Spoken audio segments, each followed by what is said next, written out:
आउज़ बिल्लाहि मिनश्शैतानिर्रजीम बिस्मिल्लाहिर्रहमानिर्रहीम। अस्सलाम वालेकुम व्यूअर्स। अक्सर हम लोग जब सफ़र पे जा रहे होते हैं, जब हम वापस आते हैं तो रास्ते में कब्रिस्तान आते हैं, हम वहाँ से गुज़रते हैं तो ज़ाहिर बात है वहाँ से गुज़रते हुए अस्सलाम वालेकुम अहलिल मरदूद पढ़ते हैं। तो उसके लिए मैं कुछ आपको जो है वो दुआएँ बताऊँगी। आप वहाँ पे जब भी आप जाएँ वहाँ से तो वहाँ से पढ़ते हुए गुज़रें।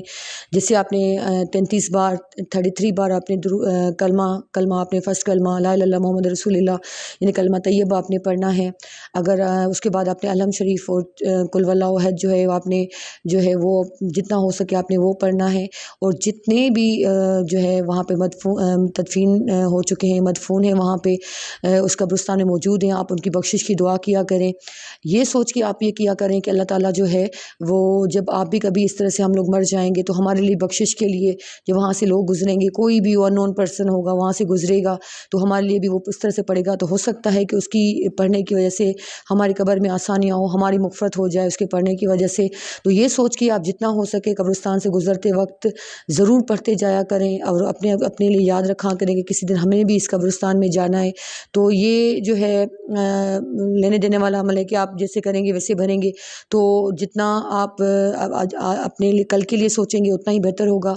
ये आपका पर्सनल जो है वो एक चीज़ होगी जो आप अपने लिए करेंगे। तो कब्रिस्तान जाते हुए गुज़रते हुए जाते हैं वहाँ पे कब्रिस्तान, तो जितना हो सके सिर्फ एक कब्र पे नहीं बल्कि पूरे कब्रिस्तान के लिए बख्शिश की दुआ किया करें, उनके लिए मग़फ़िरत की दुआ किया करें और आप उनके लिए मग़फ़िरत के लिए दुआ किया करें ताकि उनकी कब्र में आसानी हो, उनके लिए मग़फ़िरत का बाइस बने आप। तो इस पे मुझे एक किस्सा याद आया कि एक शख़्स था, ये बिल्कुल जो है पंजाब का एक किस्सा है और बिल्कुल जो है आपको मैं असली स्टोरी सुना रही हूँ। तो वो शख़्स जो था वो बहुत ही गरीब सा छोटा-सा करियाना का दुकान चलाता था। बहुत ही गरीब सा था, समझो गरीब का कोई दोस्त नहीं होता, कोई रिश्तेदार भी नहीं होता। तो जो है वो क्या करता था, जब कोई भी पड़ोस में या अड़ोस पड़ोस में कहीं से भी यहाँ सपोज़ के उसके दूसरे मोहल्ले से भी कोई फ़ौत हो जाता था तो ये उसके जनाज़े नमाज़ में ज़रूर शरीक होता था। तो सब लोग कहते थे तुम एक तो बहुत ही गरीब हो, फिर ऊपर से जब कहीं पे जनाज़ा नमाज़ का सुनते हो तो अपनी दुकान बंद कर देते हो, जनाज़ा नमाज़ पढ़ने चले जाते हो। फिर जो ग्राहक होता है वो भी चला जाता है, तुम्हें नुकसान होता है। तो वैसे ही तुम बहुत गरीब हो, तुम अब ऐसे क्यों करते हो? जब जानते ही नहीं हो तो तुम क्यों जाते हो वहाँ पे उसकी जो है उसकी नमाज़ पढ़ने के लिए? तो उस शख़्स ने कहा मैं बहुत ज़्यादा गरीब हूँ और मुझे नहीं लगता कि जब मैं मर जाऊँगा तो लोग मेरे जो है जनाज़े में बहुत ज़्यादा शरीक होंगे। तो इस वजह से मैं कोशिश करता हूँ कि जितना हो सके मैं जो है इस नीयत से शरीक होता हूँ कि जब मैं मर जाऊँगा तो अल्लाह ताला मेरे लिए भी बहुत सारे लोग जो है आएंगे, जनाज़ा नमाज़ पढ़ेंगे और मेरी मग़फ़िरत के लिए वो बाइस बनेंगे, मेरे लिए दुआ करेंगे। और वो बंदा हंसने लगा कि अब इतना गरीब बंदा, अब इसके लोग कहाँ से दूर दूर से आएंगे और इसके लिए जो है आके नमाज़ पढ़ेंगे। जनाज़े तो हर किसी के चला जाता है तो उसका मतलब हर कोई इसके लिए आएगा। बहरहाल काफ़ी अरसा हो गया, वो शख़्स फ़ौत हो गया। उसी दिन शहर में जो था एक बड़ा बुज़ुर्ग जो था वो फ़ौत हो गया।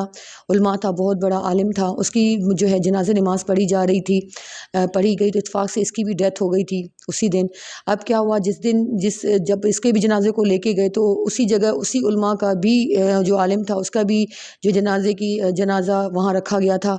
इत्तेफ़ाक से वो जनाज़ा जो है नमाज़ पढ़ी गई थी, लेकिन लोगों ने कहा कि दूसरे भी बहुत सारे लोग आ गए हैं तो आप दोबारा जनाज़े नमाज़ पढ़ें क्योंकि दूसरा भी एक जो है वो मैयत आ गई है। तो इस तरह से क्या हुआ कि बहुत सारे जो लोग रह गए थे वो वापस वो लोग जब पहुँचे तो इन दोनों की जनाज़े नमाज़ हुई। यानी एक उस आलिम के बरकत, जो आलिम की वजह से लोग वहाँ पे जमा हुए थे, उन्होंने इस गरीब शख़्स की भी जनाज़े नमाज़ पढ़ी, उसके लिए मग़फ़िरत की दुआ की। तो ये बात होती है। तो मुझे कहने का मकसद ये था, इस किस्से सुनाने का मकसद ये था कि हम लोग ये नीयत रख के जाएँ कभी भी, किसी भी अच्छी नीयत के साथ, कि हम जब कहीं पे भी जाएँ, किसी तरह से भी जाएँ, तो किसी मैयत में जा रहे हैं या किसी के घर फ़ौतगी हो गई है वहाँ जा रहे हैं तो नमाज़ वहाँ पे जाके कुरान पढ़ें, कलमा पढ़ें, जितना हो सके पढ़ते रहें। ये सोच के कि कभी हमने भी मरना है तो हमारी भी मग़फ़िरत के लिए यहाँ लोग जमा होंगे तो हमारे लिए भी वो भी कुरान पढ़ें और कलमा पढ़ें और जितनी हो सके हमारे लिए पढ़ के हमें बख्श कर दें, हमें सवाब पहुँचाएँ। हो सकता है उनकी पढ़ने की वजह से वो हमारी मग़फ़िरत हो जाए। तो ये सोच के नियत करके आप जाया करें मैयत के घर जाया करें, वहाँ उनके लिए پڑھا کریں، ان کی مغفرت کی دعا کیا کریں، کیونکہ ہو سکتا ہے کل بالکل ایسے ہی ہوگا کہ اللہ تعالیٰ جو ہے وہ ویسے ہی ہوتا ہے جیسا آپ دوسروں کے لیے اچھا سوچتے ہیں، تو آپ کے لیے بھی اتنا ہی اچھا ہوگا۔ تو کہیں پہ بھی جائیں تو پڑھیں، قرآن پڑھیں، نماز وہاں پہ جا کے نفل نماز پڑھ کے ان کو ہدیہ کریں، یا پھر آپ جو ہے وہاں پہ کلمہ پڑھیں، جتنا ہو سکے پڑھیں، ہو سکتا ہے آپ کی ان کی مغفرت کی وجہ سے آپ کی بھی مغفرت ہو جائے۔ تو ان چھوٹی چھوٹی نیکیاں ہمیشہ کرتے رہا کریں، اور اپنی جو ہے اپنی دعاؤں میں ہمیں یاد رکھیے گا۔ کیسی آپ کو ویڈیو لگی کمنٹ کیجیے، شیئر کیجیے، لائک کیجیے۔ نیکسٹ ویڈیو تک اللہ حافظ۔